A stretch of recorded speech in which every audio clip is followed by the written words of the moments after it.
জাতীয় বিপ্লব ও সংহতি দিবস উপলক্ষে সিদ্ধিরগঞ্জে শতাধিক গাড়ির বিশাল বহর নিয়ে শোডাউন করেছে জাসাস।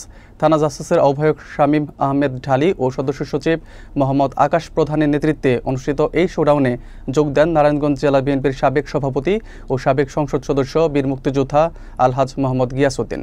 মহানগর জাসাসের পক্ষ থেকে প্রধান অতিথি হিসেবে উপস্থিত ছিলেন এবং অংশ নেন 10টি ওয়ার্ডের সভাপতি, সাধারণ সম্পাদক সহ বিপুল সংখ্যক নেতাকর্মী।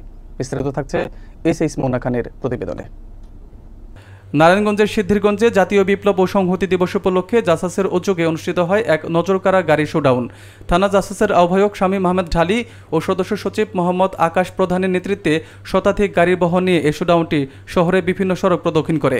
এতে অংশ নেন নারায়ণগঞ্জ জেলা বিএনপির সাবেক সভাপতি, সাবেক সংসদ সদস্য ও বীর মুক্তিযোদ্ধা আলহাজ মোহাম্মদ গিয়াসউদ্দিন, যিনি জাসাসের গাড়িবহরে যোগ দিয়ে কর্মীদের মনোবল আরও উজ্জীবিত করেন। অনুষ্ঠানে প্রধান অতিথি হিসেবে উপস্থিত ছিলেন মহানগর জাসাসের নেতৃবৃন্দ। বক্তারা বলেন, বিপ্লব ও সংহতি দিবস দেশের গণতন্ত্র পুনরুদ্ধারের এক ঐতিহাসিক প্রতীক, যা জনগণের ভোটাধিকার ও বিচার ব্যবস্থার স্বাধিকার প্রতিষ্ঠার প্রেরণা যোগায়।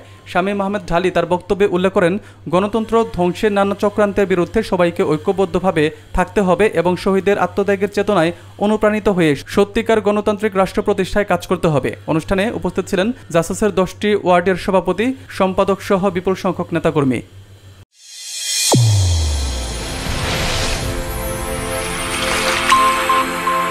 চ্যানেল A1 হৃদয়ের স্পন্দন।